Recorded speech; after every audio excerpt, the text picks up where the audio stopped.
Hello everyone, स्वागत है आप सभी का एनएफए नेट क्लास में। यूजीसी नेट परीक्षा जो हाल ही में स्थगित हो चुकी है, उसके बावजूद भी हम उसके जो है मॉडल आंसर की पर आज डिस्कशन करने वाले हैं आप सभी के साथ। ऑफलाइन मोड पर हमारे सभी स्टूडेंट भी क्लासरूम में अवेलेबल हैं, जिनके साथ मिलकर हम ये डिस्कशन करेंगे। और आपको कोई भी डाउट्स लगे तो आप कमेंट सेक्शन में हमारे साथ डिस्कस कर सकते हैं कि आपको लगता है ये क्वेश्चन में और कुछ आंसर हो सकता है, तो आप जरूर बताइए। ये जो शिफ्ट 2 का पेपर रहा है, इस शिफ्ट 2 के पेपर में तो सबसे पहला डीआई का क्वेश्चन है। मैंने शिफ्ट 1 का भी आंसर की बनाया, मगर उसमें जो लेवल मेरे को लगा शिफ्ट 2 का वो थोड़ा सा जो है वो हायर है। मैंने इस पेपर में जो है वो क्यों इस आखिर मॉडल आंसर की को मैं बना रहा हूँ, क्योंकि पेपर तो स्थगित हो चुकी है, मगर यहाँ मैंने बताया भी कि परीक्षा भले स्थगित हो गई है, मगर जो सवाल पूछे गए हैं अभी के पैटर्न के अकॉर्डिंग पूरी तरीके से बदल कर जो है सवाल को पूछा गया। ठीक है, तो सबसे पहले हम डीआई का क्वेश्चन यहाँ पर देखें तो दो टेबल हमको दिए गए। पहला टेबल विश्व में रोगियों का रोगवार प्रतिशत, और वो डेटा भी जो दिया गया वो प्रतिशत में दिया गया। अब आपको क्या दिमाग में चल रहा है, डेटा है 800 करोड़ की जनसंख्या का, मगर रोगी क्या है 10%। तो जो हम जब कैलकुलेशन करते हैं तो हड़बड़ी क्या होती है, हमको लगेगा कि जो 800 करोड़ पेशेंट हैं उन्हीं के हिसाब से ये सारे रोगी हैं, मगर एक्चुअल ऐसा नहीं है। तो देने का कारण क्या है, तो देने का कारण है डेटा को ज्यादा और ज्यादा कॉम्प्लेक्स बना। ठीक है, तो मैं जब इस क्वेश्चन को सॉल्व करने के लिए शुरू किया, मैंने जो शुरुआत की, तो मैंने क्या किया, सबसे पहले मैंने यहाँ दिए गए डेटा को ही ब्रेक कर दिया। तो मैंने क्या किया है, सबसे पहले मैंने किया 800 करोड़ का निकाल लिया, क्या 10%। तो आप क्या कर रहे हैं, 800 गुणित 10/100 कर रहे हैं। हम क्या बताते हैं कि एक जो बीट है वो आप पीछे हो जाएगी, मतलब 800 करोड़ है तो वो 80 करोड़ बन जाएगा। तो जो डेटा हमारे पास रहेगा, आप सभी नोट कर लेंगे कि हमारे पास जो पेशेंट है वो कितने हैं, 80 करोड़। एक्चुअल में जो पूरा पॉपुलेशन है वो है 800 करोड़ का, मगर रोगी कितने हैं उसमें के 10%। तो 800 करोड़ का 10% कितना हो जाता है, 80 करोड़ हो जाता है, एक शून्य कम हो जाएगा उसमें से। ठीक है, अब क्या दिया है, अब ये सब को मैंने क्या किया, निकाल के रख लिया, क्योंकि क्वेश्चन में तो हमको यूज होना ही होना है। तो हमने यही से ही 80 करोड़ का 22% निकाल लिया। क्वेश्चन में जब पूछेगा तो निकालेंगे वाले से अच्छा हमने कोशिश कर लिया एक निकाल लेते, तो 22%। तो सबसे पहले ये क्या है, 80 करोड़। अब 22% 800 करोड़ का नहीं निकालना है हमको, किसका निकालना है, 80 करोड़ का। तो 80 करोड़ का 22% कितना हो जाएगा, तो हम देखते हैं 10%। ये 80 करोड़ है, 100% है, तो 10% कितना हो जाएगा, 8 करोड़। 10% कितना हो जाएगा, 8 करोड़। 20% कितना हो जाएगा, दुगना 16 करोड़। 1 करोड़ कितना होगा, करोड़ के नीचे होता है लाख, 80 लाख। 80 लाख 1% होगा, तो 2% कितना हो जाएगा, 1 करोड़ 60 लाख। तो हमारे पास अमाउंट कितना आ गया बताओ, 17 लाख 17 करोड़ 60 लाख 17 करोड़ 60 लाख आ गया। ये आप नोट कर लेंगे, है ना, क्योंकि मैं जब ऊपर लेके जाऊंगा तो आपको फिर मिस होगा। अब 10% पूछ रहा है, हमारे पास कितना डेटा है, 80 करोड़। 80 करोड़ का 10% कितना हो जाएगा, 8 करोड़ हमने ले लिया। ठीक है, उसके बाद 8% पूछा है, अभी 2% हमने निकाला था ना, कितना निकाला था, 1 करोड़ 60 लाख। तो 10% से माइनस कर देते हैं, हमारा 10% कितना बन रहा है, 8 करोड़। उससे 1 करोड़ माइनस करेंगे तो बनेगा 7 करोड़, और 60 लाख माइनस करेंगे तो बनेगा 6 करोड़ 40 लाख। ठीक है, तो ये 8% कितना निकल गया हमारा, 6 करोड़ 40 लाख। अब इसी 6 करोड़ 40 लाख से और 2% कम कर देते हैं। 1 करोड़ कम करेंगे तो 5 करोड़ 40 लाख, 60 कम करेंगे तो 3 करोड़ 80 लाख। तो कितना आ गया 6%, 3 करोड़ 80 लाख। ठीक है, अब हमारा क्या है 30%, 8 करोड़ 1, 16 करोड़ 2 और 24 करोड़। तो कितना आ गया, ये 24 करोड़ आ गया। ठीक है, 24 करोड़ 22 करोड़ 22 करोड़ हम 22% कितना निकाला है, 1760, और ये हो गया 24%। तो आपको क्या, दो तरीके हैं आपके पास, एक तरीका 25% निकाल लो, 8 को 4 भाग में बांट दो, 25% निकल जाएगा। तो 8 को 4 भाग में होगा 2 करोड़, निकल गया 25%। 1% माइनस करना है, 1% माइनस मतलब कितना हो गया, 80 लाख माइनस करना है, तो कितना आ गया बताओ, 7 करोड़ 20 लाख। तो कितना आ गया यहाँ पे, 7 करोड़ 20 लाख। और 20% हमने निकाल लिया, 20% कितना निकाल के रखा है, 7 करोड़ 20 लाख। 25 कितना निकाला हमने, टोटल था 80 करोड़, 10% मतलब कि 80 करोड़ का 4 भाग कितना हो गया 20 करोड़। 20 करोड़ मतलब कितना हो गया 20 करोड़ में से 1% माइनस करना है, सॉरी मैंने 2 करोड़ से बताया, 20 करोड़ से 1% माइनस करना है मतलब 80 लाख। तो 23 करोड़ 20 लाख 19 करोड़ 20 लाख है ना। तो कितना आएगा 19 करोड़ 20 लाख, क्योंकि देखो ना 22% हमने 17 करोड़ 60 लाख बनाया, तो 24% में 2% और बढ़ जाएगा, 2% मतलब 1 करोड़ 60 लाख बढ़ जाएगा, 60 लाख बढ़ाओगे तो 18-20 हो जाएगा, और 1 करोड़ 19-20 हो गए। सर 6% वाला 4 करोड़ 80 होता है, जो 3 है 6%। जैसे 4 करोड़ 80 अगर होगा 4 करोड़ 80 ये तो हाँ 4 इसको ना इसी को बता रहा हूँ, 4 करोड़ 80 होगा प्लस 60 लाख कितना हो गया 5 करोड़ 40, और एक कितना हो गया 6 करोड़ 40, तो ये क्या हो जाएगा 480 हो जाएगा, 4 करोड़ 80। ये नोट कर लिया हमने, ठीक है। अब हम सीधा क्वेश्चन में आते हैं। अब मैं आपको एक चीज और समझाता हूँ। क्वेश्चन में क्या दिया, यहाँ पे हर महाद्वीप में कितने % रोगी हैं ये दिया है। यूरोप में टोटल रोगी कितने हैं 10%, उसमें ये रोगी भी है, ये रोगी भी है, ये रोगी भी है, ये रोगी भी है, मगर पूरे रोगी का 10%, मतलब पूरे रोगी कितने हैं 80 करोड़, तो 10% यहाँ जाएंगे 8 करोड़ रोगी, और जो 10% दिया है किडनी पेशेंट का वो यहाँ से नहीं लेना है, वो किडनी से लेना है। किडनी जो 30% है ना उसका 10% कहाँ पाए जाते हैं यूरोप। ठीक है, समझ में आ गया। मतलब किडनी का जो हमने 30% वैल्यू निकाला है कितना 24 करोड़, ठीक है, उसका जो 10% आएगा मतलब 2 करोड़ 40 लाख, वो कहाँ बिलोंग करते हैं यूरोप। क्लियर है, ये हमने नोट कर लिया सारा वैल्यू। अब मैं क्वेश्चन में आऊंगा तो वैल्यू डायरेक्ट हम लोग देखेंगे, ठीक है। पहला सवाल, यदि यूरोप में क्या दिया गया है, रोगियों की संख्या में प्रति वर्ष क्या हो रहा है 10% की वृद्धि होती है। मतलब इस वर्ष अगर मान लो 1 लाख रोगी हैं तो अगले वर्ष कितने हो जाएंगे 1,10,000 हो जाएंगे, ठीक है। 10% एवरी ईयर अगर यूरोप में वृद्धि हो रही है तो 2 वर्ष बाद, आज 2023 का डेटा है मेरे पास, मतलब 2 वर्ष बाद मैं किसकी बात करूंगा 2025 की बात करूंगा, तो 2 वर्ष बाद क्या होगा बोल रहा है यूरोप में रोगियों की संख्या, और 2023 में दक्षिण अमेरिका में वृद्ध रोगियों मतलब क्या है आपका जो दिया गया है किडनी पेशेंट, ठीक है, उनके बीच के संख्या का अंतर कितना निकलेगा। यूरोप में 10% वृद्धि के आधार पर 2 साल बाद कितने पेशेंट रहेंगे, और अभी कब 2023 में साउथ अमेरिका में किडनी के जितने भी पेशेंट हैं उन दोनों के बीच का अंतर क्या है पूछ रहे हैं। 2 चीजें हैं सवाल में, चले आपने सारा निकाल के रखा है ब्यौरा, हम सीधा सीधा सवाल को सॉल्व करते हैं।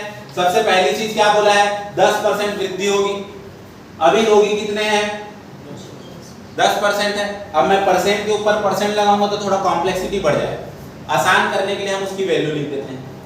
कैसे वैल्यू लिखते हैं, जिनको मैथमेटिक्स पूरी तरीके से नल है, नल एंड वाइड, मेरे को तो 30-40% आता है, अगर उससे भी थोड़े कम है तो हम कैसे काम करते हैं, क्या काम करते हैं, हम लिख दिए 10%, 80 करोड़ टोटल पेशेंट है, उसका 10 कितना हो गया 8 करोड़। अब उसमें 10% की वृद्धि हुई, मतलब वो कितना हो जाएगा बताइए 8 करोड़ में 10% की वृद्धि, 8 करोड़ का 10% 80 लाख, तो कितना हो गया 8 करोड़ 80 लाख, ठीक है। अब उसमें भी 10%, अब किसका 10% बनेगा 8 करोड़ 80 लाख, करोड़ को बस हटा के लाख बना, तो ये क्या लिखा हुआ है 88 में लिखा हुआ है, तो 88 लाख हो जाएगा। पहले 80 लाख और फिर 88 लाख, दोनों को जोड़ दिए तो 1 करोड़ 68 लाख, 80 लाख और 88 लाख दोनों मिलके कितने हो गए 1 करोड़ 68 लाख। पहले डेटा कितनी है 8 करोड़, 2 साल बाद कितनी हो जाएगी 1 करोड़ 68 लाख को जोड़ देंगे तो कितना हो जाएगा 9 करोड़ 68 लाख। 2 साल बाद यूरोप में पेशेंट की संख्या कितनी हो गई 9 करोड़ 68 लाख। अब क्या है किडनी पेशेंट कहां पर साउथ अमेरिका में, कहां है हमारा साउथ अमेरिका, ये है। किडनी पेशेंट कितने हैं वहां पर 40%, ऊपर बताओ 30% किडनी निकाले थे हम लोग, 8 8 8 24 crore. 24 crore total kidney patient है, जिसमें से कितना निकाल लेना है?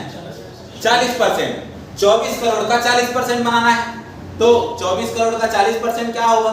2.4 मल्टीप्लाइड बाई 4। ठीक है, 4 चौक 16 हो गया, 6 को यहाँ लिख दिए, 4 दूनी 8 और 1 9 बन गया, 9 करोड़ 60 लाख। तो ये बन गया कितना? 40% इसका 9 करोड़ 60 लाख। आप मैथमेटिकल वे में 24 करोड़ मल्टीप्लाइड बाई 40/100 कर सकते हैं। ठीक है, हम डायरेक्टली देख रहे हैं तो 9 करोड़ 60 लाख यहाँ है और 9 करोड़ 68 लाख यहाँ है। दोनों के बीच का क्या निकालना है?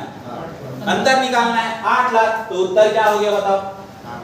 डेटा देखने में कॉम्प्लेक्स लग सकता है, मगर जब उसका सही तरीके से हम क्या करते हैं सॉल्यूशन, तो वो आसान होता है। ठीक है, बस हमको समय बहुत कम होता है एग्जाम हॉल में। अभी मैंने इस वीडियो में ही इस चीज को समझाने में आपको 10-15 मिनट ले लिए, समय इतना कम होता है, हम क्या करते हैं स्किप करते जाते हैं। मगर जब आपको समय मिले तो आपको क्या करना है? सॉल्व करने का पूरा प्रयास करना है। ठीक है, तो पहला क्वेश्चन हो गया, कितने का डिफरेंस आ गया? 8 लाख का। अब नेक्स्ट देखें, आपके पास डेटा है number of kidney patient. Australia में जो किडनी पेशेंट है उनकी संख्या, विश्व में जो विश्व में क्या है? हृदय रोगी मतलब हार्ट डिजीज वाले हैं, उनके बीच का क्या आप बताना है अप्रोक्सीमेट कितना परसेंट है। तो हमको सबसे पहले क्या निकालना पड़ेगा? Number of patient of heart disease in the world, मतलब हृदय रोगी कितने हैं। तो बताइए हृदय रोगी कितना निकाला था हमने? 22% निकाला था ना, तो 80 करोड़ का 22%। ठीक है, 22% ऑफ, यही था ना पहला यहाँ पे लिखा हुआ था। तो क्या निकाला था बताइए हम लोगों ने? 22%, 17 करोड़ 60 लाख। ठीक है, तो 17 करोड़ 60 लाख आ गया हमारा क्या? 22% आ गया पूरे विश्व के हृदय रोगी।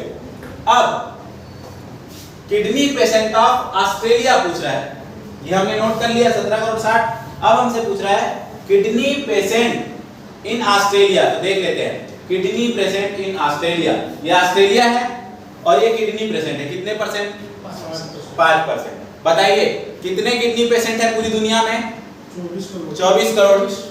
अब 5% निकालना है, 10 करोड़ कितना? 10% कितना निकल जाएगा? 2 करोड़ 40 लाख। 5% मतलब उसका आधा, 1 करोड़ 20 लाख। क्लियर है ये चीज हम लोग को? ठीक है, तो 1 करोड़ 20 लाख। और यहां पर कितना है? 17 करोड़ 60 लाख। ठीक है, और ये है 1 करोड़ 20 लाख। अप्रोक्सीमेटली कितना परसेंट निकलेगा? क्या पूछा है? The number of kidney patient in Australia is approximately blank of the number of patient of heart disease in the world. क्योंकि 6 में एग्जैक्ट नहीं आ रहा है। देखो आपने बोला मल्टीप्लाइड बाय 5, 85 आपने पहुंचाया, 6 करेंगे तो लगभग 91 92 के आसपास पहुंचेंगे, 6 छक्का 36 पहुंचेंगे, तो लगभग हम लोग 95 60 को कंप्लीट करना है। ठीक है, तो 6.82%। ये मैंने सॉल्यूशन किया उस पे। फिर है ratio of the number of patients in Africa to the total number of kidney patient in Asia and North America. मतलब अफ्रीका में रोगियों की संख्या का एशिया और उत्तर अमेरिका को मिलाकर वहां के किडनी रोगियों की संख्या के साथ अनुपात क्या है। तो सबसे पहले क्या देखना है? अफ्रीका में रोगियों की संख्या। बताइए अफ्रीका में क्या है रोगियों की संख्या? अफ्रीका में कितना है? 25%। किसका 25%? 80 करोड़ का। 80 करोड़ का 25% कितना हो जाएगा? 20 करोड़, है ना? तो 20 करोड़ है अफ्रीका में टोटल पेशेंट। क्या बोला गया है? 20 करोड़ जो अफ्रीका में टोटल परसेंट है किडनी। नॉर्थ अमेरिका और एशिया, नॉर्थ अमेरिका मतलब 15% और एशिया मतलब 20%, मतलब टोटल कितने किडनी परसेंट? 35%। किडनी कितने थे अपने पास? 24 करोड़। 24 करोड़ का क्या निकालना है? 35%। तो 24 करोड़ का 35% बताइए। 24 करोड़ का 35% 8 करोड़ 40 लाख। ठीक है, यहां कितना है? 20 करोड़ और यहां कितना है? करोड़ 40 लाख। तो अनुपात बताना है, बताइए। 8 दूनी 16, 40 का 80 कितना हो जाएगा अनुपात में? आपको ये नहीं हुआ तो हम क्या करेंगे, सीधा सीधा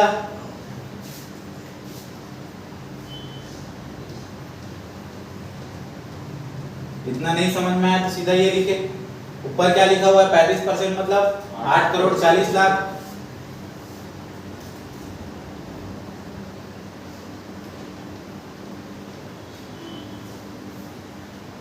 ठीक है, क्या करना है, जीरो कट गया।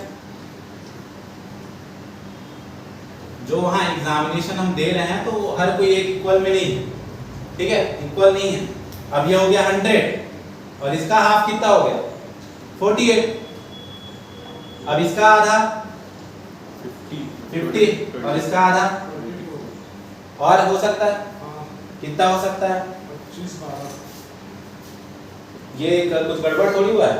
48 नहीं होता था, 84 है। अच्छा 84 है ना, 42 है ना, सॉरी। तो ये क्या हो जाएगा 21, ये अब यहाँ से नहीं, तो क्या आ जाएगा 50/21। तो इसका राइट आंसर हो गया 50/20। ठीक है, अब देखते हैं ये फोर्थ, थोड़ा सा इसको अप्रोक्सीमेट लेके किसी ने 159.7673 दिया है और इसीलिए मैंने आज अपने स्टूडेंट्स को भी बैठा लिया। भाई हम देख लेते हैं सब मिलकर कि ये आ सकता है कि नहीं आ सकता है। तो कोशिश, सवाल क्या है, यदि विश्व में यकृत शोध रोगियों की संख्या में 6% और हृदय रोगियों की संख्या में 22% की वृद्धि होती है, मतलब जो किडनी वाले हैं वो कितना परसेंट बढ़ रहे हैं 6% और जो हृदय है वो कितना परसेंट बढ़ रहे हैं 22%। तो विश्व में जो यकृत मतलब कि क्या है आपके, यहां पर दो चीजें हैं, यकृत का क्या है हेपेटाइटिस, इसमें कितने की वृद्धि हो रही है 6% और किडनी में कितने की हो रही है, नहीं सॉरी अदर्स में कितने दिया हुआ है, क्वेश्चन देखिए 4 नंबर, हाँ 6 पर। हृदय में, हृदय मतलब कि हार्ट में कितने का 22%। तो नया नंबर है ना। चलो यहाँ अपन कितने हैं 6% और यहाँ अपने कितने हैं 22%। वृद्धि कितनी बताई जा रही है 6% की और 22%। नई वैल्यू देखनी पड़ेगी। 6% कितना निकाला था आपने हेपेटाइटिस का 4 करोड़ 40 लाख 6 करोड़ 40 लाख 3 करोड़ 80 लाख 4 करोड़, इसी में हमने डिस्कस किया था 4 करोड़ 80 लाख। ठीक है, ये नोट करके अपन रफ वेयर में हम लोग के ऑफलाइन पेपर में ज्यादा बेनिफिशियल होता है। 4 करोड़ 80 लाख ये हो गया। अब इसमें 6% बढ़ाएंगे अपन, ऐड ऑन करेंगे और 22% कितना निकाल के रखे थे 17 करोड़ 60 लाख निकाल के रखे थे। ठीक है, अब सबसे पहली जो चीज क्या बोला गया है कि आपका 6% बढ़ गया हेपेटाइटिस में, तो 4 करोड़ 80 लाख का 6%, 4 करोड़ 80 लाख का 1%, 10% पहले बताओ 48 लाख। 10% कितना हो जाएगा 48 लाख। हमारा कैलकुलेशन ऐसे हो गया, करोड़ से करोड़ हटा के लाख बना दो। तो ठीक है, तो पहले 10 लाख होता है फिर लाख होता है, तो इसलिए 4 करोड़ 80 लाख से 10% बन गया 48 लाख। 5% उसका आधा बनेगा, मतलब कितना बन गया 24 लाख। और 1% कितना बनेगा 4 लाख 80 हजार। तो 24 लाख और 4 लाख जुड़ जाएगा तो कितना हो जाएगा 28 लाख 80 हजार। तो हम लोग कितना आंसर हो गया, ये बढ़ के 28 लाख 80 हजार। ठीक है, और क्या बोला है 17 करोड़ 60 लाख में 22%, 17 करोड़ 60 लाख का 10%, 1 करोड़ 76 लाख, 20% 2 करोड़ 3 करोड़ 62, क्योंकि 17 17 34 हो गया, 6 6 12 हो गया जो है वो। ठीक है, तो वही हो जाएगा 34 और 1 35, कितना आएगा बताओ। ऐसे नहीं समझ में आया तो हम क्या करेंगे, एक बार ये पूरा 17 करोड़ 60 लाख लिखेंगे, फिर 17 लाख 60,000 लिखेंगे, फिर 17,60,000 लिखेंगे, नीचे में 1,76,000। सबको आपस में जोड़ेंगे तो मिलेगा 21 करोड़, है ना? 47 21 करोड़ 47 लाख 20,000। ठीक है, 21 करोड़ 47 लाख 20,000। अब ये जीरो कट कर दिए, अब वैल्यू क्या बच गया अपने पास ऊपर में 21,472 बट्टे फिर क्या हो गया, यहीं पे एडिशन में थोड़ा सा हम लोग को पहले मिस्टेक था, अब 288 हो गया। अब कटाते हैं, ठीक है, कटा के देखिए। जैसे उत्तर में मैंने आपको क्या बताया था, 159 नीचे लेने की कोशिश की जा रही है ना, 159 और 6 से 71, तो कोई कॉमन टर्म जिससे हम इसको डिवाइड कर सकते। यहाँ तो 6 से 71 आने का तो कोई चांस ही नहीं बचा।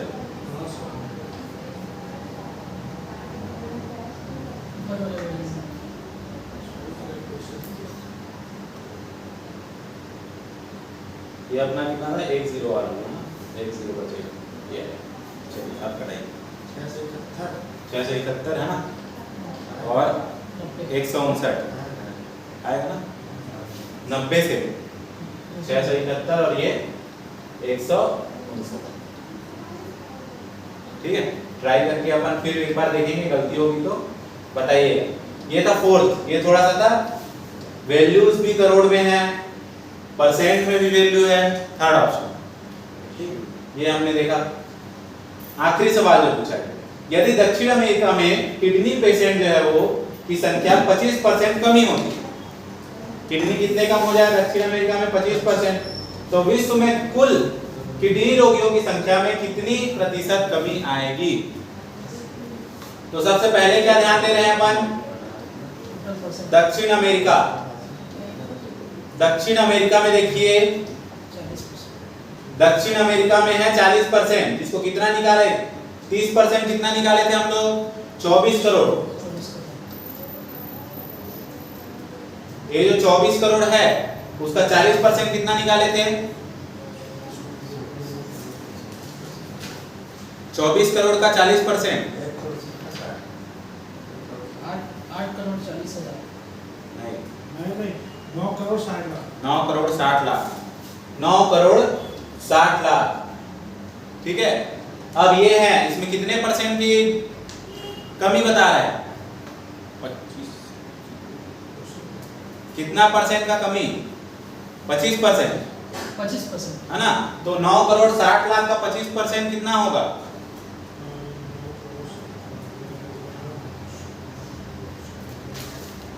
9 करोड़ 60 लाख का 25%, 4 भाग में बांटेंगे, 2-2 करोड़ तो 4 में जा रहा है ना, और 40 लाख, 4 चौक 16 हो जाएगा, है ना? तो कितना हो गया, 2 करोड़ 40 लाख। तो 2 करोड़ 40 लाख माइनस हो गया इसमें से, अब कितना बच गया, 2 करोड़ 40 लाख 7 करोड़ 20 लाख, मतलब 2 करोड़ 40 लाख की वैल्यू में गिरावट हुआ है। पहले कितने थे अपन, 24 करोड़, और कितना गिर रहे हैं, 2 करोड़ 40 लाख, तो 24 करोड़ का कितना है, 10%। तो हमारे कितने गिरावट देखने को मिल रही है, 10%। तो सही उत्तर इसका क्या हो जाएगा हमारे पास, 10%। समय ज्यादा लग गया इसमें, ठीक है, बाकी सब लोग वीडियो कंटिन्यू देखते भी नहीं है, है ना, ऐसे ही चले जाते हैं, मगर अपन पूरा बनाएंगे। ठीक है, अब थोड़ा फास्ट करते हैं क्योंकि हमारा सब्जेक्ट स्पेसिफिक है। तो अब मैं सबसे पहले हम लोग यहाँ पे जो दिया गया था, मैच ऑफ द फॉलोइंग दिया गया था, कम्युनिकेशन का क्वेश्चन है। पर्सनल एड्रेस क्या होता है, सोशल ड्रामा क्या होता है, नैरेटिव क्या होता है, और साइलेंस क्या होता है। इसमें क्या होता है, मैच ऑफ द फॉलोइंग में ना सबसे अच्छा चीज जो होता है, एक पर्टिकुलर ऑप्शन को भी हमने अगर टच कर लिया तो हमको पूरी तरीके से जो है वो चीजें मिल जाती हैं। तो सबसे पहले आप देखिए, हिंदी में भी देख सकते हैं और इंग्लिश में भी देख सकते हैं। तो सबसे पहले क्या चीज समझ में आता है, पर्सनल, व्यक्तिगत, ठीक है, व्यक्तित्व संबोधन, व्यक्तित्व स्वयं का, स्वयं मतलब कि क्या वर्ड हो सकता है, सेल्फ, कहाँ है, थर्ड में point two self and other, अंतःक्रिया में स्वयं एवं अन्य की ओर इंगित कर। फर्स्ट का हो गया थर्ड, तो ए का अगर मान लो थर्ड हो गया, ठीक है, क्लियर है, तो ए का थर्ड हो गया, बी का फोर्थ हो गया। क्या लिखा है? सोशल, मतलब कि जहां पर हम किसकी बात कर रहे हैं, सोशल कल्चर रूल्स की बात कर रहे हैं, जैसे हैं वैसे उस हिसाब से बात करना होगा, जो जहां किस परिवेश में किस प्रकार से बात किया जाता है, ये चर्चा हो रही है, ठीक है। फिर हमारा हो गया सी का one, narrative sequential account told and retold from a particular view point, अपने हिसाब से, ठीक है। और लास्ट हो गया साइलेंस, साइलेंस का क्या हो गया, subject to a community rules for appropriate conduct. तो ये चार आपके हो गए कम्युनिकेशन पे। फिर हमसे क्या पूछा गया, आईसीटी में आगे। अब देखिए इस बार मतलब कैसे किया गया है, थोड़ा हार्ड लेवल को और हार्ड करने के लिए पेपर के टाइम कैसे करते हैं कि भाई सब्जेक्ट अलग अलग का क्वेश्चन देना शुरू कर दो, जिससे लोगों का फोकस जो है एक सिंगल सब्जेक्ट में नहीं बनता है। और टीआई तो हमेशा पहला देने का वही मतलब ही है, आपके फोकस को दूर करना। तो कंप्यूटर डिवाइस जो क्या है, आउटपुट है, आपको पता है ट्रैक बॉल तो इनपुट है, वो कट गया। सीआरटी मॉनिटर क्या है, आउटपुट है। नंबर पेड वो भी इनपुट हो गया, एटीएम वगैरह में आप देख रहे हैं। और प्लॉटर क्या हो गया, आउटपुट, ज्यादा क्वालिटी के फोटोज इमेज को निकालने के लिए। तो क्या आ गया, बी और फोर्थ आ गया। अब पूछा है क्या सही है, जो हार्ड डिस्क ड्राइव होता है, देखिए अब लेवल थोड़ा सा और ऊपर चला गया। अब आपको नहीं पता है कि hard disk drive head crash क्या होता है। हार्ड डिस्क में जो डिस्क फेलियर होता है उसको हेड क्रेश बोलते हैं। डिस्क जो फेल हो जाता है, हार्ड डिस्क का एक पार्ट, वो डिस्क फेलियर है, वो हेड क्रेश वाला है। नहीं पता, छोड़ देते हैं। सॉलिड स्टेट ड्राइव मैंने आपको बताया, ये एक वोलेटाइल है बोल रहा है। वोलेटाइल क्या होता है, वोलेटाइल मतलब टेम्परेरी, और टेम्परेरी मतलब इसमें से डेटा मिट जाएगा। आजकल के लैपटॉप में एसएसडी डाले जा रहे हैं, तो क्या लैपटॉप से डेटा मिट जा रहा है, नहीं मिट रहा है, तो वो वोलेटाइल तो नहीं होगा, वो नॉन वोलेटाइल होगा। तो ये तो करेक्ट नहीं है। अगला क्या बोला, hard disk drive do not have any moving parts, सभी पार्ट्स उसके मूविंग पार्ट ही होते हैं। मूव नहीं करेंगे तो ट्रैक जो है वो कैसे उसमें से डेटा को रीड कर पाएगा, जो है वो डिस्क घूमता है, ठीक है, ये भी गलत बोल रहे हैं। Computer usually have more primary memory than secondary, गलत बात कर रहा है। प्राइमरी मेमोरी क्या होता है, महंगा होता है। जो रैम है, रैंडम एक्सेस मेमोरी है, 2 जीबी का, 4 जीबी का, 8 जीबी का, जबकि हार्ड डिस्क टेराबाइट्स में, गीगाबाइट्स में ऐसे देखने को मिल रहा है। तो ये भी क्या बोल रहा है, आपको अगर हेड क्रेश नहीं भी पता है, आपको मैं बता देता हूँ कि हार्ड डिस्क में जो डिस्क फेलियर होता है उसी को क्या कहते हैं, हेड क्रेश, ठीक है। तो फर्स्ट बस क्या हो जाएगा हमारा, करेक्ट हो गया, बाकी तो रॉन्ग। वैसे भी हमसे पूछा था कि क्या करें। नेक्स्ट देखिए,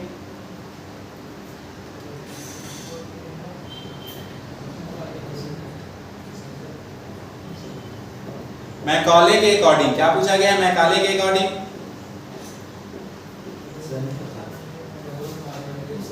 सही क्या है, सही कथन है ना। मैकाले के संदर्भ, मैकाले किस चीज को संबंध कर बात करते हैं, प्रशासनिक भाषा के रूप में फारसी को अंग्रेजी में प्रतिस्थापित करने में सफलता पाई थी मैकाले, ठीक है।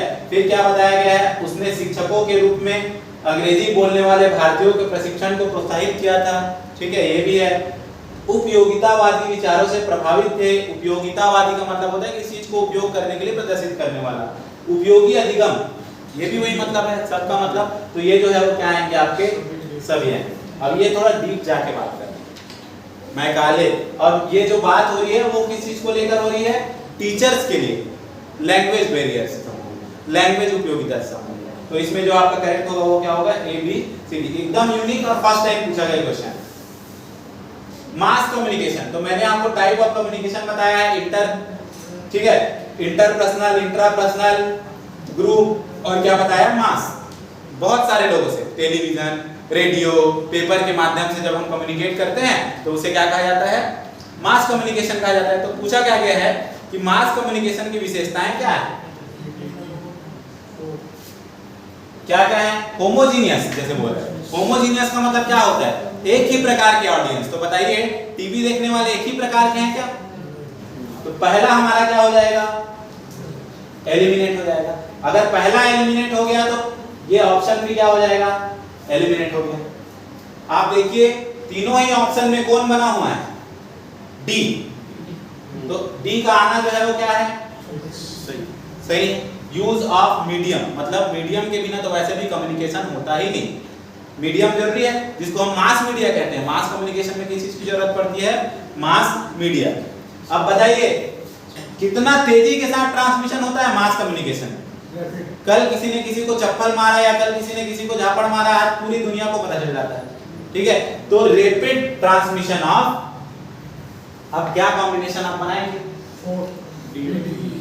आप नहीं भी क्लियर है तो भी अपन बात करेंगे। प्रोफेशनल कम्युनिकेशंस एज सोर्स, यही माना जाता है ना कि भाई टीवी में जो भी दिखाया जा रहा है या रेडियो में जो भी दिखाया जा रहा है, न्यूज में जो भी दिखाया जा रहा है, सब सही दिखाया जा रहा है। प्रोफेशनल हम बात करते हैं, तो ये हमारा हो गया पीटी और ठीक है। आपको कोई दूसरा आंसर लगे तो आप कमेंट कीजिए। नेक्स्ट देखते हैं। अभी देखिए फर्स्ट शिफ्ट में पूछा कि स्वयं के जो 9 कोऑर्डिनेटर्स होते हैं, आज मैंने एक लाइव वीडियो बनाया था जिसमें मैंने बताया कि 10 कोऑर्डिनेटर्स हो गए। IA9 एक नया कोऑर्डिनेटर जुड़ चुका है। ठीक है, यहाँ पर जो बात की गई है वो ये की गई, फर्स्ट शिफ्ट में पूछा गया था कि भाई जो यूजी के लिए, पीजी के लिए, पोस्ट ग्रेजुएट के लिए नॉन टेक्निकल बनाने वाला स्वयं का कौन सा कोऑर्डिनेटर है? तो वो होता है यूजीसी। यहाँ पर क्या पूछा गया आपसे? 4 क्वाड्रेंट्स क्या क्या हैं? इसमें मुख्य जो होता है, इससे पहले वीडियो में मैंने आपको पूरा बता दिया, आप देख लीजिएगा। 4 क्वाड्रेंट्स, 4 चतुर्थांश क्या क्या होता है? सेल्फ असेसमेंट होता है, वीडियो लेक्चर होता है, ऑनलाइन डिस्कशन फोरम होता है और मटेरियल होता है, मगर 5वां नहीं होता। तो क्या क्या आ जाएगा? A B C D हो जाएगा। 3 कार्डिनल प्रिंसिपल, 4 क्वाड्रेंट्स और पहले 9 कोऑर्डिनेट, अब 10 कोऑर्डिनेट। ठीक है, ध्यान। Which of the following statement is correct? अब देखो थोड़ा सा हैवी हुआ, जैसा ऊपर वाले में भी दिया था यही, फर्स्ट शिफ्ट में भी, वहां पर भी हमने क्या किया कि 1-2 क्वेश्चन को बनाओ और फिर एलिमिनेट करके काम कर लो। और इसमें आप सी को भी देख लेते हैं। If loss in 1/3 of selling price, the loss percent is 25%। अगर हानि हमको कितने की होती है? 1/3 सेलिंग प्राइस में यदि हानि होती है तो हानि का प्रतिशत कितना बताया जा रहा है? 25%। बताइए उसमें।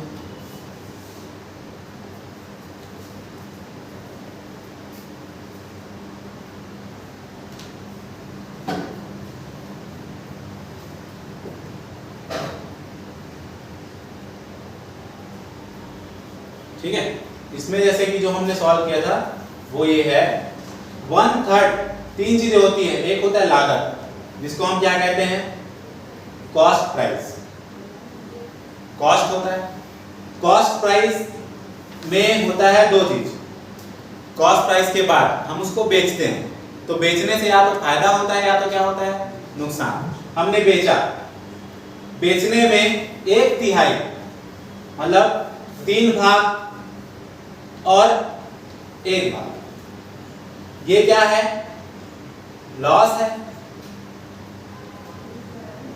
ठीक है, तो कितना हो गया? कॉस्ट प्राइस कितना हो गया इसमें? 4। तो 4 में आप बताइए 1 भाग अगर चला गया नुकसान में 1/3, तो 25% गया कि नहीं गया? तो सी क्या हो गया? सही हो गया। तो सी अगर सही हो गया तो क्या मतलब है? ये एक ऑप्शन ये है, एक ऑप्शन ये है। अब या तो सी डी है या तो क्या है? बी और सी है। तो बी और बी को आप एक बार और सी और डी को ट्राई कीजिए।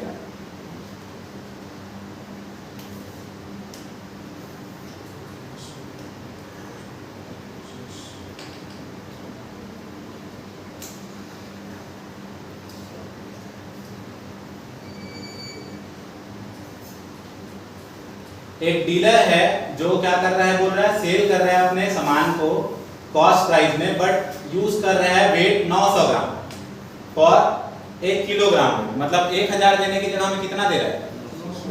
900 ग्राम दे रहा है और कॉस्ट प्राइस में ही बेच दे रहा है, जितने में लागत लगाया उतने में दे दे रहा है। तो क्या हो रहा है? हिज गेन कितना प्रॉफिट हो रहा है? बोल रहा है 11 से ही 1/9, क्योंकि सामान क्या कर रहा है? कम बेच रहा है। मतलब अगर मान लीजिए 1 किलोग्राम में 1000 ग्राम होता है, तो 1000 ग्राम में से दे कितना रहा है? 900 ग्राम दे रहा है, तो फायदा होगा कि नहीं? तो 900 ग्राम देने से कितना फायदा होगा बताइए? टोटल कितने हैं? 1000 ग्राम, ठीक है। देख 100% में से कितना दे रहा है? केवल 900, ठीक है। कितना हो जाएगा? इसको मल्टीप्लाई कर देंगे, कितना हो जाएगा? 9 एकम 9, फिर क्या 11 से ही 1/9 आएगा? आ जाएगा 11 से 1/9। तो क्या सही हो गया? बी और सी। अभी के इस सिनारियो के लिए ये तो मैथ्स को तो सॉल्व करके आप देखते ही जाइए, तो ये हमारा सॉल्यूशन हो सकता है। सर केवल आंसर बस बता देने से थोड़ा जो है वो मन में उत्सुकता बनी रहती है, तो थोड़ा बहुत एक्सप्लेनेशन है, ठीक है। नेक्स्ट देखते हैं, ये हो गया किससे रिलेटेड? एनईपी को ही पकड़ लो। ग्रॉस इनरोलमेंट रेशियो बढ़ाना है कितना परसेंट? 50%। कब तक? 2035 तक टारगेट रखा गया है, और 65% 2047 तक, है ना। 47 तक का भी एक टारगेट है। अब यहाँ पे क्या पूछा है फिलहाल? Gross enrolment ratio measure the number of student enrolled in higher education. Higher education is a percent of the eligible population age. किनको हायर एजुकेशन में लिया जाता है? किस एज को? 18 से 18 से तो है 24, 23, 5 साल का है ना अपना। 5 साल के अंदर आपको, आप लोग एलिमिनेट होते हुए देखे होंगे, किसी को बैक लगा होगा। आप 5 साल से ज्यादा उस पर्टिकुलर फर्स्ट ईयर को कंप्लीशन नहीं कर सकते। उस बीच में आपने फर्स्ट ईयर निकाल लिया तो आप आगे सेकंड ईयर में जा सकते हो, मतलब उससे आगे हो गए तो आपको फिर नहीं लिया जाएगा हायर स्टडीज। तो क्या एज रेशियो है? 18 से 23, ठीक है, ध्यान रखें। इसी में हम लोग को पूछा था क्रेडिट के लेकर।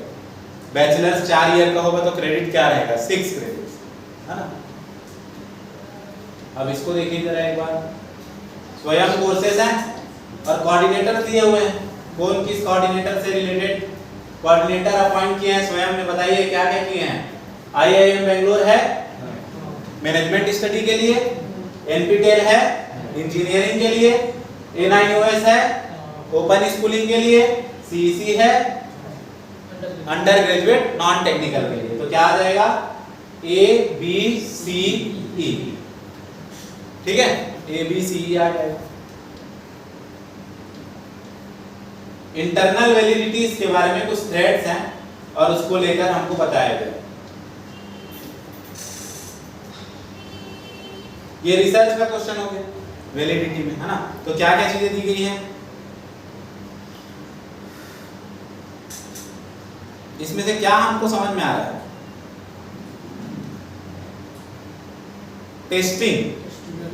टेस्टिंग में भी है। मैच्योरेशन में क्या जा रहा है?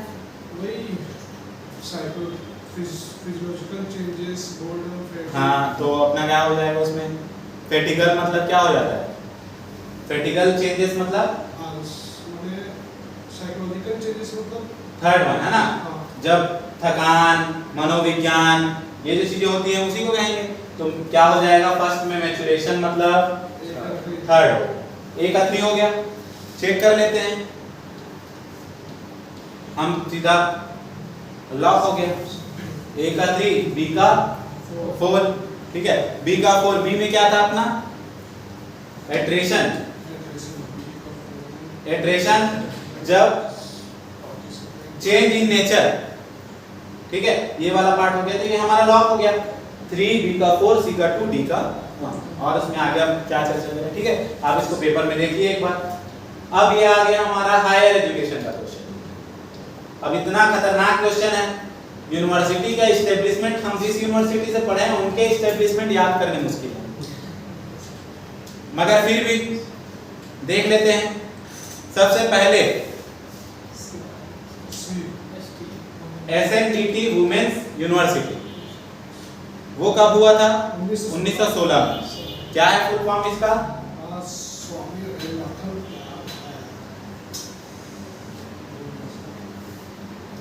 फुल फॉर्म भी बताना पड़ेगा, एसएनडीटी वुमेन्स, है ना, तो सी से शुरू हो गया और ऑप्शन तो चलो लॉक हो गया, मगर पता भी होना चाहिए, ठीक है। तो अगला है 1917 में पटना यूनिवर्सिटी, ठीक है, और 1922 उस्मानिया जो है वो हो गया अपना, ठीक है। ये कब हो गया? 1918 में। अलीगढ़ 19 में और 20 में 23 में आपका हो गया नागपुर। 16, 17, 18, 20 और 23, तो ये हमारा आंसर हो गया। और मगर आप कमेंट में एसएनडीटी वुमेन्स यूनिवर्सिटी के बारे में जरूर बताना। नेक्स्ट, कोन नोटेशन। अभी कोन नोटेशन दोनों जगह देखने को मिला है। फर्स्ट शिफ्ट में भी कोन नोटेशन था खेल को लेकर, और यहाँ पर भी पूछा गया है। तो बताइए सबसे पहले कौन आएगा? इंक्रीजिंग ऑर्डर में लेना है, तो कम से ज्यादा। एनिमल मतलब एनिमल, विशेष विशेषताएं यहाँ पर देखने को नहीं मिल रहा है, तो पहले आ गया।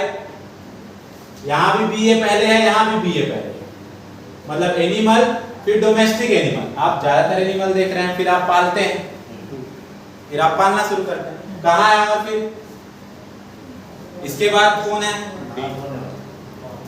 हॉर्स, भार ढोने वाला पशु। भार ढोने वाला पशु स्पेसिफिक नहीं है,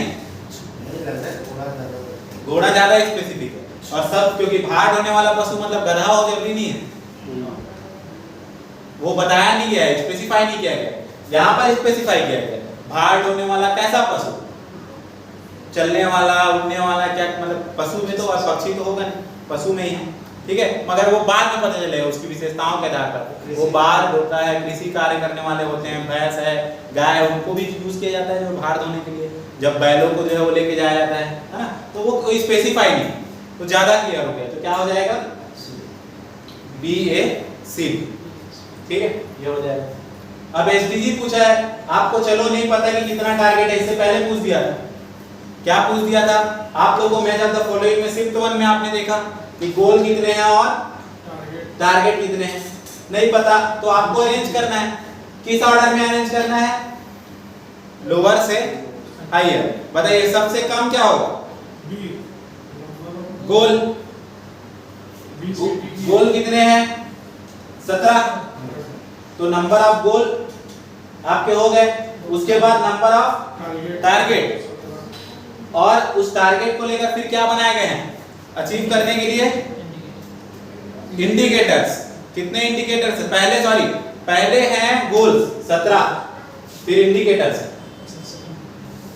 ये 17 हैं गोल्स और 29 इंडिकेटर्स, ठीक है। टारगेट है 169, कितने टारगेट है? 169, और पब्लिकेशंस कितने हो चुके हैं अभी?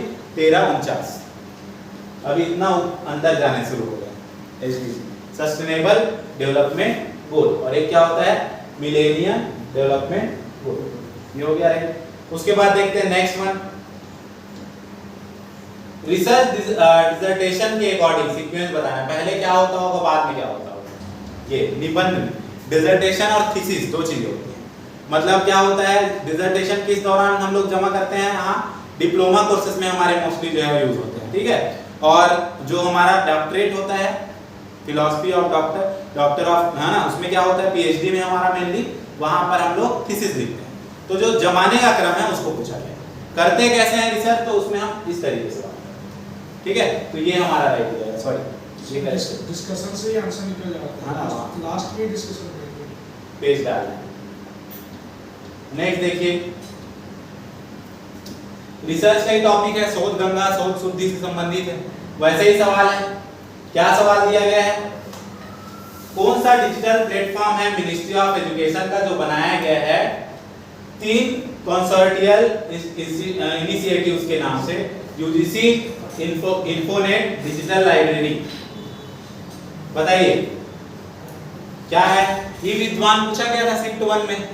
रिसर्चर से संबंधित जानकारी को कहाँ रखा जाता है? तो वो ई विद्वान में रखा जाता है। मगर यहाँ पर क्या है? शोध गंगा क्या है? जहां पर क्या होते हैं? Research papers. शोध गंगोत्री क्या है? ये भी पूछा गया था फर्स्ट शिफ्ट में। तो गंगोत्री जो होता है वो क्या होते हैं? वहां पर आपके सिनॉप्सिस होते हैं। मगर जो डिजिटल लाइब्रेरी बनाया गया है वो क्या है? ई शोध सिंधु। ठीक है, क्या बनाया गया? ई शोध सिंधु, शोध शुद्धि प्लेगरिज्म के लिए, और ई शोध सिंधु लिखने का मतलब वही है। ठीक है, नेक्स्ट देखिए, सैंपलिंग के बारे में पूछा है आपसे भी। सैंपलिंग वहां दिखा गया था, जहां पूछा गया था कि सबको बराबर मौका मिलता है तो क्या सैंपलिंग होती है, शिफ्ट 1 में पूछा गया था। शिफ्ट 2 में क्या चल रहा है? सैंपलिंग जो स्ट्रक्चर्ड ऑब्जर्वेशन को बताती है, as a sample individual is observed for a set period of time. हर किसी को क्या कर रहे हैं अपन? हर किसी के लिए, हर किसी पे जब बात होती है तो क्या होता है? फोकल, और यहाँ फोकस हम लोग को रिप्रेजेंट किया गया है, ये हमारा पार्ट। ठीक है, नेक्स्ट देखते हैं। A sum of 50 rupees is divided among A, B and C. 50 रुपए कितने भाग में बांटा गया है? 3 भाग में, A, B और C में। A, B में 5 कम पाता है। A, B से कितना कम पा रहा है? 5 कम पाता है। B, C से कितना कम पाता है? 10 कम पाता है। तो उनको कितनी राशि का अनुपात, मतलब मिली गई राशि का अनुपात कितना है, ये हमसे पूछा गया। ठीक है, तो क्या हो जाएगा? A क्या है? B से 5 कम, मतलब A बराबर B minus 5। C B क्या है? C minus 10। तो C क्या होगा? C क्या हो जाएगा? कोई एक वैल्यू, ये तीनों मिला के कितना हो जाएगा? 50। तो बताइए क्या क्या वैल्यू हो जाएगा? C कितना निकलेगा जब ट्रांसफर करेंगे? कितना हो गया है? A B minus 5 फिर plus C minus 10 plus C, मतलब A plus B plus C is equal to कितना है? 50 है। A क्या है? B minus 5, B क्या है? C minus 10 और C का C है। नंबर कितने हो गए? 15 हो गए। ठीक है, 15 मतलब उसमें से कितना वैल्यू हो गया?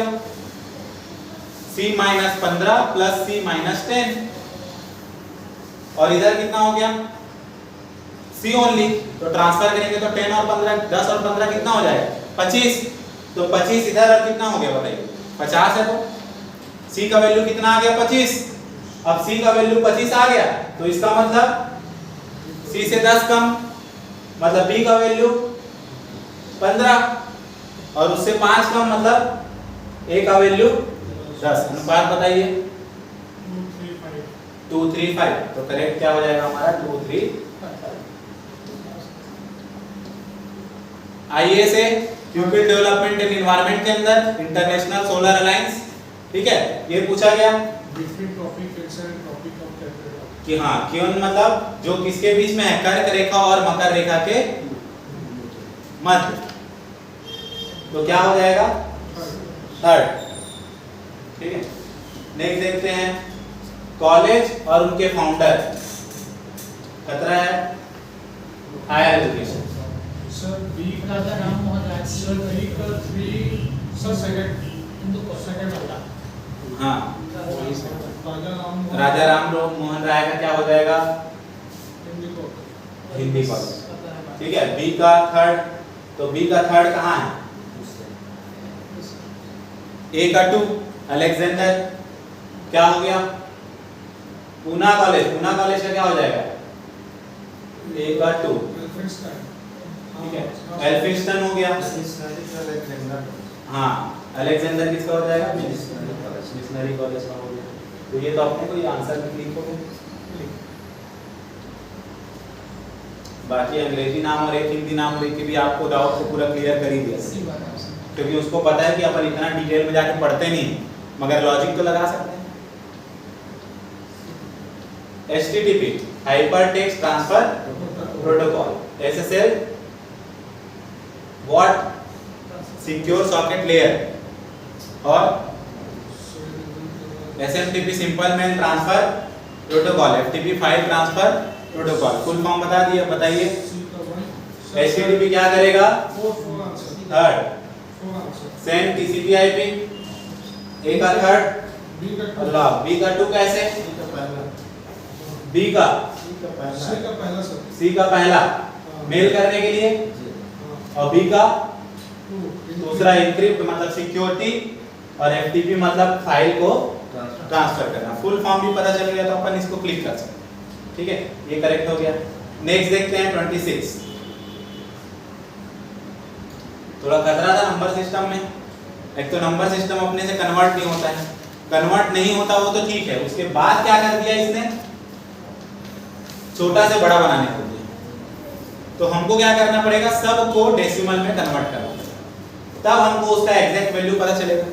तो डेसिमल कन्वर्जन आता है हम लोग को, कैसे करते हैं।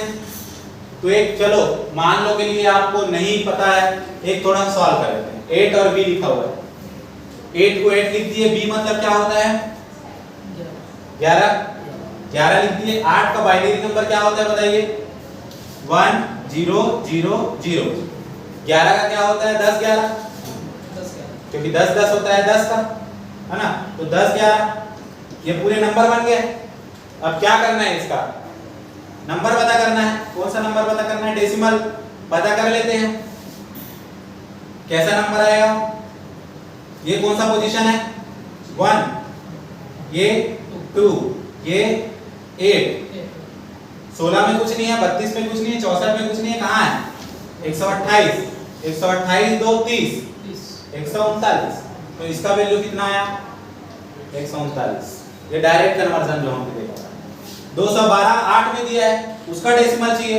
एक तरीका है 2 गुणित 8 गुणित 1 गुणित 8 गुणित 2 गुणित 8 पावर 0 पावर 1 पावर 2 प्लस सबको आपस में कर दो, ये करते हैं अपन। दूसरा तरीका क्या है, बाइनरी से फिर डायरेक्ट पता कर लो। इसको 3-3 बिट में लिखते हैं सबको, जब बाइनरी करना होता है। तो 2 का हो जाएगा 0 1 0, 1 का हो जाएगा क्या 0 0 1, और 2 का फिर क्या हो जाएगा 0 1 0। 3 बिट में लिखते हैं, ठीक है। ये मैंने आपको बताया, ये पोजीशन 1 का है, ये किसका है 2 का।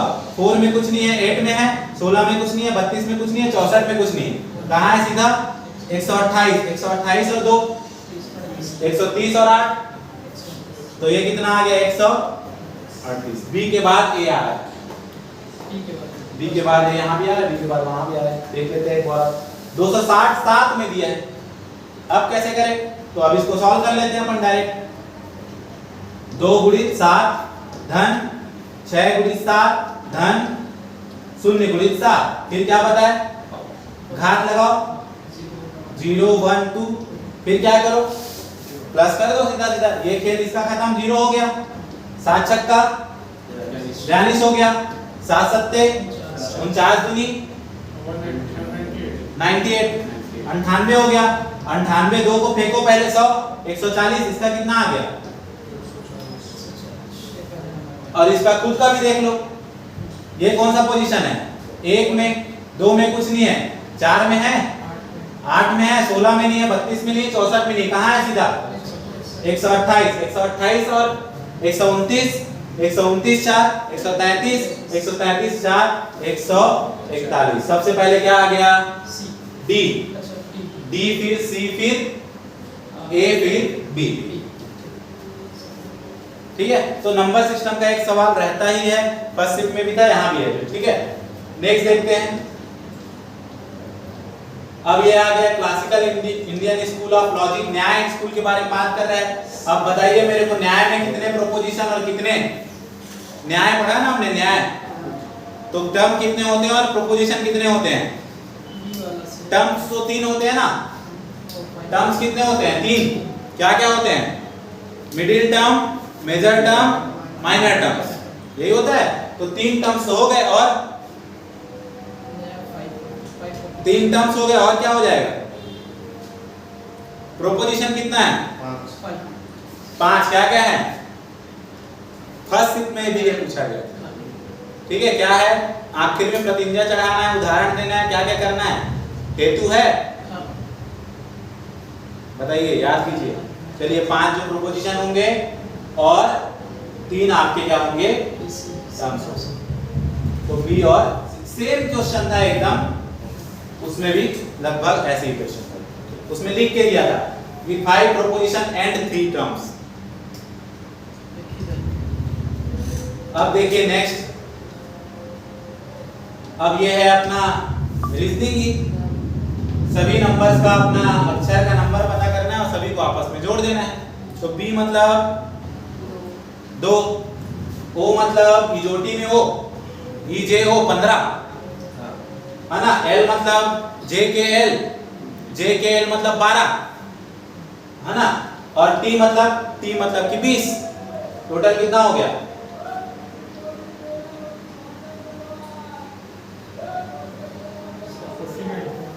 49। अब बोल्ट का जब मिलता है क्या 49, तो A का थर्ड कहाँ है? मतलब वो जानबूझ के चाहता ही है कि आप एक ही सॉल्व करो, और उसके बाद भी जो करते हैं वो टाइम अपना, जो DI ने टाइम खाया है, बाकी सवाल उसके टाइम को कम कर सकते हैं, अपने को रहता है, वो मैनेज करना बहुत जरूरी है। ठीक है, 29 एंशिएंट इंडियन इंस्टीट्यूट किस चीज के लिए? मैथमेटिक्स से रिलेटेड। आपको वही चीज दिया था, मैच आधा फॉलोइंग में कौन सा स्कूल किससे क्या करता है, मैच करता है करके दिया हुआ था पहले शिफ्ट में। यहाँ भी वही दिया गया है, मैथमेटिक्स का लेना देना जो है वो कहाँ पर बात किया जाता है? लीलावती। ठीक है, तो मैथमेटिक्स लीलावती। अब आपको वही चीज दिया गया लगभग, मतलब टॉपिक अगर बात करें ना हम लोग, तो टॉपिक कोई एक फर्स्ट शिफ्ट और सेकंड शिफ्ट में ज्यादा चेंजेस नहीं है, टॉपिक सेम है। क्वेश्चन की क्वालिटी ऐसी है, थोड़ा सा फंसाने की कोशिश की गई। देखिए अगला क्या है,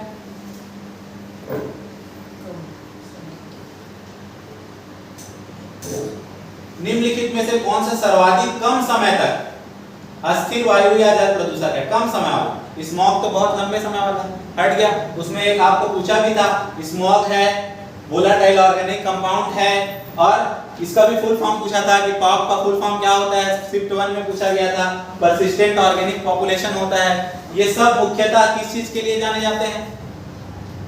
ये भी पूछा गया था, एयर पॉल्यूशन से संबंधित है सबसे ज्यादा, और ये है पॉलीसाइक्लिक एरोमेटिक हाइड्रोकार्बन, जो कम समय तक के लिए उपलब्ध रहता है। तो इसमें क्या उत्तर आ जाएगा हमारा? Polycyclic aromatic hydrocarbon. थोड़ा सा भी समय अगर हम शिफ्ट 1 के साथ देते हैं तो वो चीजें हमको क्लियर हो जाती है, थोड़ा भी समय अगर हम क्लियर। नो कैट्स आर, ठीक है, अभी क्या दिया है? No cats are non feline, मतलब क्या है?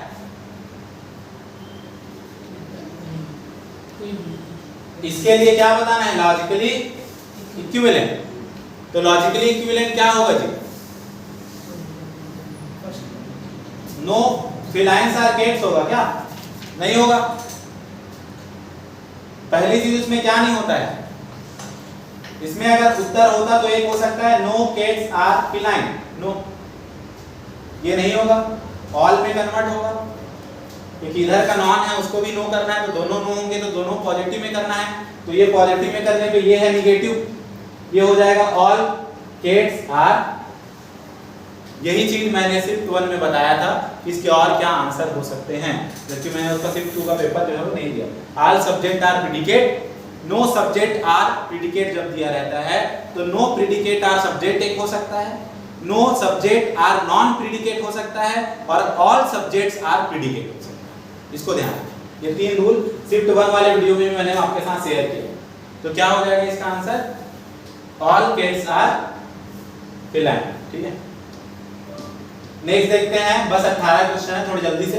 फेलिसिस भी रहता है बात में। फेलिसिस में क्या बात, यहां पर कौन सी फेलिसी की बात की है? आपको शिफ्ट 1 में कौन से फेलिसी की बात किया था? शिफ्ट 1 में फेलिसी जो पकड़ रहा था, क्या हो रहा है बताया जा रहा था। यहां पर क्या है? Tarun can not be guilty of murder since there is no way Tarun could kill someone. Tarun हत्या का दोषी नहीं हो सकता क्योंकि ऐसा हो ही नहीं सकता कि तरुण किसी को मार सके। इससे पहले असिद्ध वाला बोला गया था, जहां हम सिद्ध नहीं कर पा रहे हैं वो वाला पूछा गया था शिफ्ट 1 में। शिफ्ट 2 में हमने क्या कर दिया, ये चीज हमको क्या बोल रही है, जब तरुण किसी को मार ही नहीं सकता तो फिर तरुण मर्डर कैसे हो सकता है? सवाल दे दिया गया, क्या तरुण किसी को मार सकता है? अगर तरुण तो किसी को मार ही नहीं सकता है, तो मार ही नहीं सकता तो मर्डर कैसे हो गया? तो बिगिनिंग द क्वेश्चन, इसका जो फेलिसी लगा है वो क्या लगा है? Beginning the question. तरुण हत्या का दोषी नहीं हो सकता, बिगिनिंग द क्वेश्चन वहीं से जो शुरू हो गया। अगर आपने बोल दिया कि वो हत्या का दोषी नहीं हो सकता, उसके बाद फिर बात क्या, ऐसा हो ही नहीं सकता कि तरुण किसी को मार सके, पहले से है। ठीक है, ये हमारा हो गया। नेक्स्ट क्या है, self regulated learning. Self learners के लिए है जो अपने आप को रेगुलेट करते हैं। बताइए सेल्फ क्या क्या विशेषताएं होती हैं, करेक्ट सीक्वेंस बताइए, मतलब कैसे कैसे आएगा। सबसे पहले क्या करते हैं, विजन बनाते हैं, गोल करते हैं, प्लान करते हैं, क्या करेंगे, गोल सबसे पहले क्या करेंगे, सर दो योजना बनाएंगे, ऑप्शन में तो ऑप्शन में नहीं है। अब क्या करें, गोल करेंगे, ऑप्शन में है, मगर फिर रेगुलेटिंग लर्निंग कर देंगे, लर्निंग को रेगुलेट कर देंगे, और उससे पहले एनालाइज नहीं किए हैं, आखिरी में एनालाइज कर रहे हैं। तो सबसे पहले एनालाइज क्या करना है, करना क्या है, गिटार बजाना है, गाना सुनना है, क्या करना है, एनालाइज द टास्क। जब हम विश्लेषित कर लेंगे कार्य को, मैं खुद को अपने आप को पहले काम ही नहीं समझा रहूंगा तो सेल्फ सीखने के लिए रेगुलेट कैसे करता हूं। ठीक है, उसके बाद क्या बात हो रही है, सेटिंग द, इतने दिन में मुझे इस काम को क्या कर लेना है, सीख लेना। फिर क्या है, डिवाइजिंग प्लान्स, गोल सेट करके प्लानिंग करेंगे अब उसको लेकर जो है। ठीक है, अब क्या है, रणनीति और कार्यनीतियों का उपयोग करते रहना, और लास्ट में क्या है, फिर उसको क्या करना, रेगुलेटिंग। ठीक है, ये क्या है, सेल्फ रेगुलेटेड। और सेल्फ रेगुलेटेड में रेगुलेटेड जो होता है वो अक्सर लास्ट में होता है। ठीक है, ये हमारा हो गया। नेक्स्ट देखिए, मेरा विश्वास है कि मैं इस कक्षा में अच्छा करूंगा। राम ने अपने भाई को बताया। SAT के वाचिका शाब्दिक भाग में कौन सा बताया गया है, verbal part of what, SAT, and I have always excelled in my literature class. Ram is demonstrating which of the following? Ram क्या डेमोस्ट्रेट कर रहा है,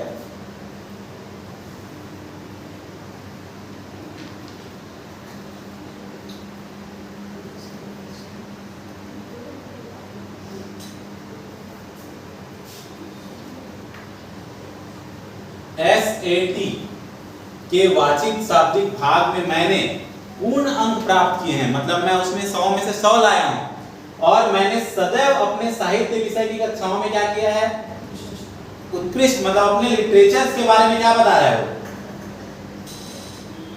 अच्छी बता रहा है, अच्छा है मेरा लिटरेचर जो है वो उच्च सक्षमता है। तो high self efficiency in literature, ये इस स्टेटमेंट में बताना चाहता हूं। ठीक है, हाई ही तो है, और फिर सेल्फ एफिशिएंसी भी है, किसमें है, लिटरेचर, स्वक्षमता बता रहा है, अपनी क्षमता बता रहा है। स्केल, ये भी किसमें अपन पकड़ लिए, रिसर्च एप्टीट्यूड। ठीक है, मेजरिंग स्केल्स, बताइए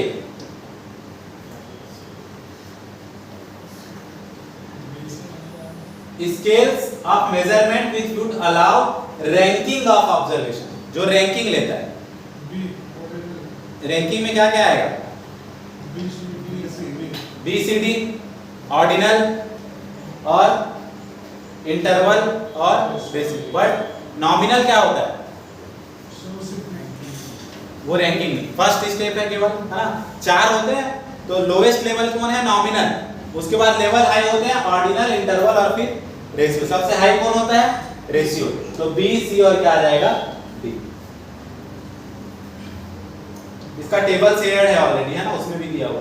कौन सा स्टेटमेंट सही है, लॉजिकल रीजनिंग, सत्यता और असत्यता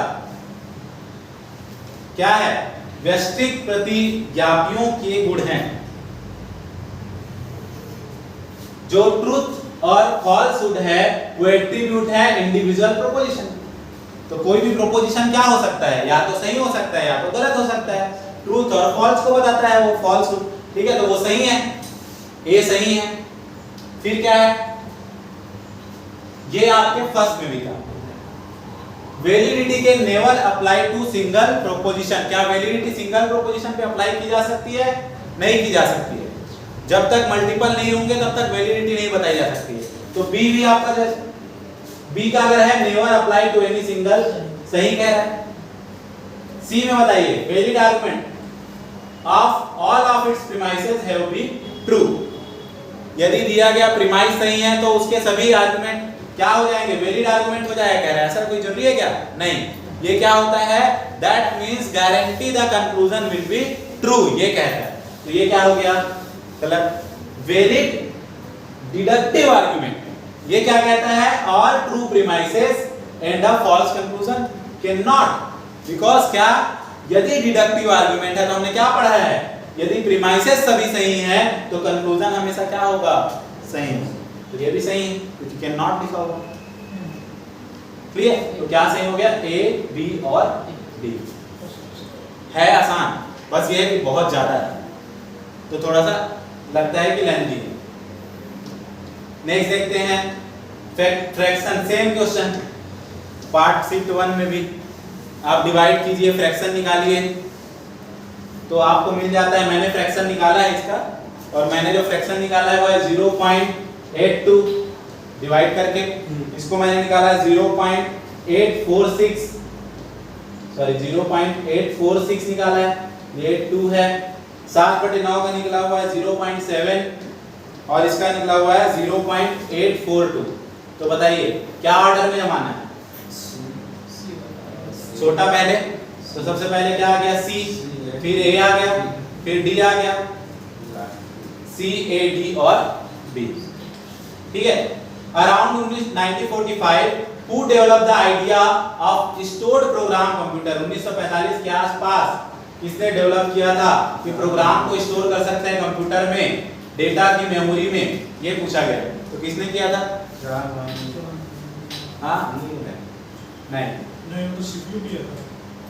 वॉन न्यूमैन आर्किटेक्चर है ना उनका, Alan Turing, Turing machine Alan Turing.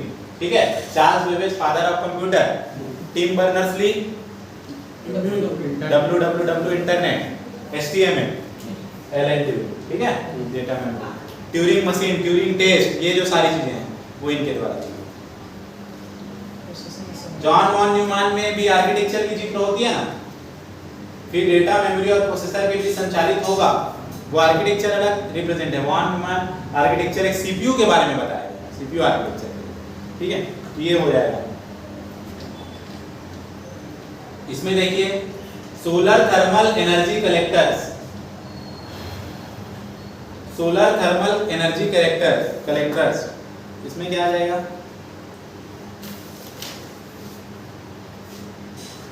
Solar cell चाहिए, फ्लैट प्लेट होते हैं उसमें, देखे होंगे आप लोग। ठीक है। टेम्परेचर 1000 डिग्री सेंटीग्रेड तक वो ले सकता है। ठीक है। इलेक्ट्रिसिटी करता है, एबीसीडी तो मिल ही गया, एबीसीडी एक ही ऑप्शन में जहां भी है।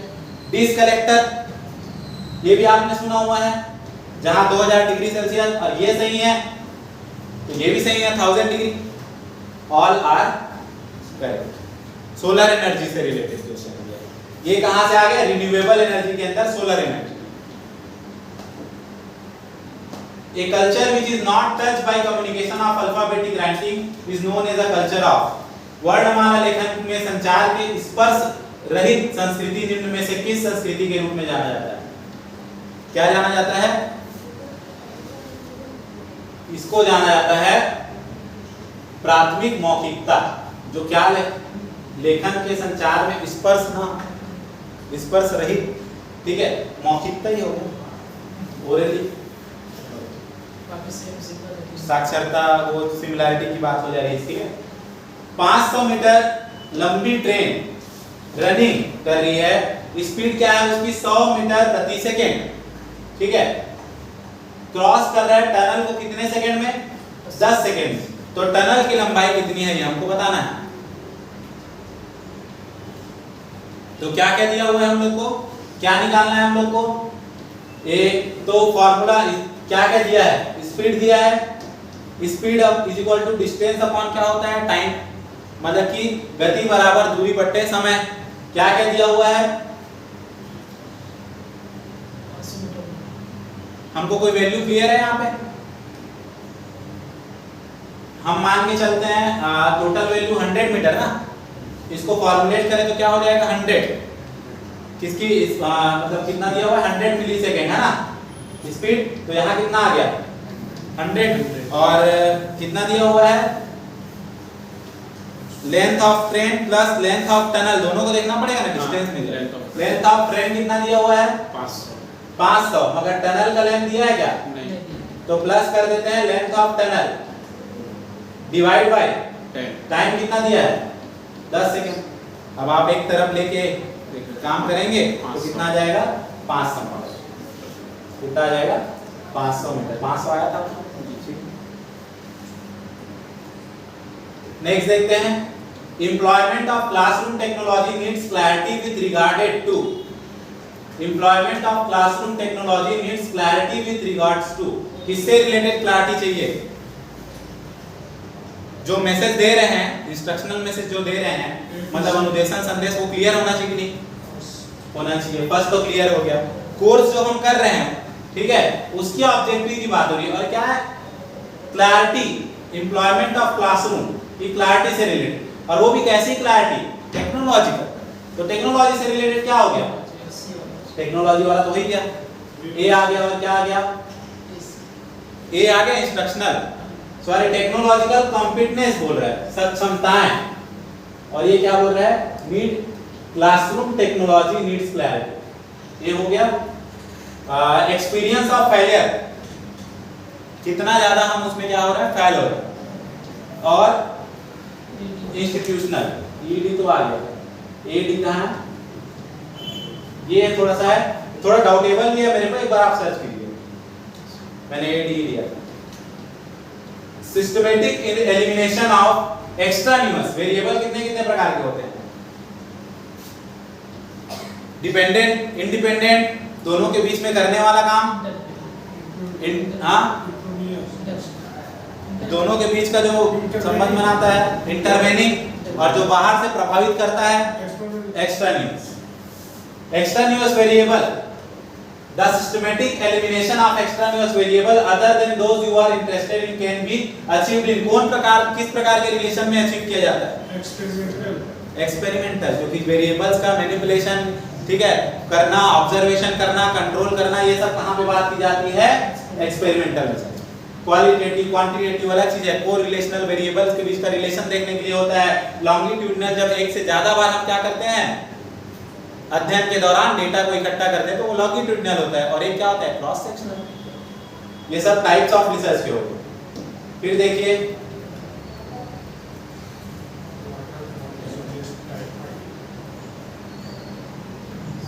ये भी जल विशिष्ट रोग है। जल जनित बीमारी कौन है टाइफाइड तो ए का क्या आ गया 3 आ गया। अब मैं तो क्या है डिटेल बताऊंगा बहुत लंबा ऑलरेडी हो गया। ए का 3 आ गया बी का 4 आ गया। अब सी का देखते हैं पैरासाइट सी का अच्छा डी का पहला है ना भाई डी मतलब कि आपका जल संबंधित बीमारी जो परजीवी के कारण होता है तो मलेरिया मच्छर की वजह से होता है तो डी का पहला तो हमारा ये 3 4 जी आ गया। हाँ सही है सेकंड सही last Buddhist thought self reflexivity is built into the process of बौद्ध विचारधारा में आत्मचिंतन निम्न में से किस प्रक्रिया में सन्निहित है। तो बौद्ध विचारधारा के हिसाब से बताइए पावर रिलेशन शक्ति संबंध। ठीक है किनकी बात करते हैं पावर रिलेशन की बात करते हैं शक्ति संबंध की बात करते हैं सेल्फ रिफ्लेक्सिविटी। अब आ गया पैसेज ठीक है। अब पैसेज में क्या है करें तो हम सीधा आपको आंसर बताते हैं ठीक है। पहले का आंसर हो जाएगा इंडिया जो शेयर है सेमीकंडक्टर ग्लोबल में 1/3 एक तिहाई आपका कहीं पे दिया है वो सेकंड पैराग्राफ एक तिहाई भारतीय ठीक है। उसके बाद दिया हुआ है नेक्स्ट जो है वो चिप धूम के परिणाम स्वरूप इलेक्ट्रॉनिक निर्माण क्षेत्र में कार्यबल की आवश्यकता, तो इसमें क्या है हमारा बढ़ेगी। ठीक है, चिप धूम पेन है ना ये। इसके अतिरिक्त इस चिप धूम में सबसे बड़े लाभार्थी जो होंगे क्या होंगे, भारी आवश्यकता है, और इसमें क्या दिया बल की आवश्यकता होगी। अनुमान है कि हाँ बढ़ रहा है, मतलब है ना, आवश्यकता होगी मतलब बढ़ रहा है। ठीक है, फिर क्या है,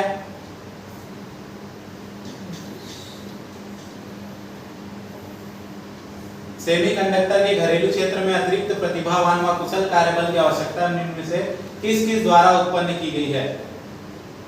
ठीक है, तो 48 में ए टाटा ग्रुप और सीजी पावर, डी बी और डी है ना, 800 मिलियन सेमीकंडक्टर तो देखे ही थे, और चिप मैन्युफैक्चरिंग। तो आप देखेंगे यहाँ पे सबसे पहले लाइन में टाटा और सीजी पावर, ठीक है, सेम लाइन पे डॉलर 800 मिलियन सेमीकंडक्टर, और क्या दिया गया है चिप। ठीक है, तो चिप मैन्युफैक्चरिंग इन इंडिया, तो तीनों चीजें होंगी। गद्यांश लगभग मतलब उत्तर मिलने ही वाले थे। चौथा क्या है, माइक्रोन सेटअप ए, माइक्रोन सेटअप ए एटीपी प्लांट। ठीक है, और पांचवा क्या है, new talented skill workforce in India will come mainly from STEM graduates. यहाँ पे लिया हुआ है, अभी मैंने जो पेन रखा ही हुआ था STEM। ठीक है, तो ये जो था हमारा पूरा क्या रहा क्वेश्चंस। ठीक है, और इस क्वेश्चन में जितने भी आंसर रहे वो सारे जो है वो हमने डिस्कस किए, और बहुत लंबा समय चला है। आप सभी बार बार इसको देखकर अपने पूरी जानकारी जो है इकट्ठा करते रह सकते हैं। मिलते हैं नेक्स्ट वीडियो में, तब तक के लिए जय जोहार, जय छत्तीसगढ़।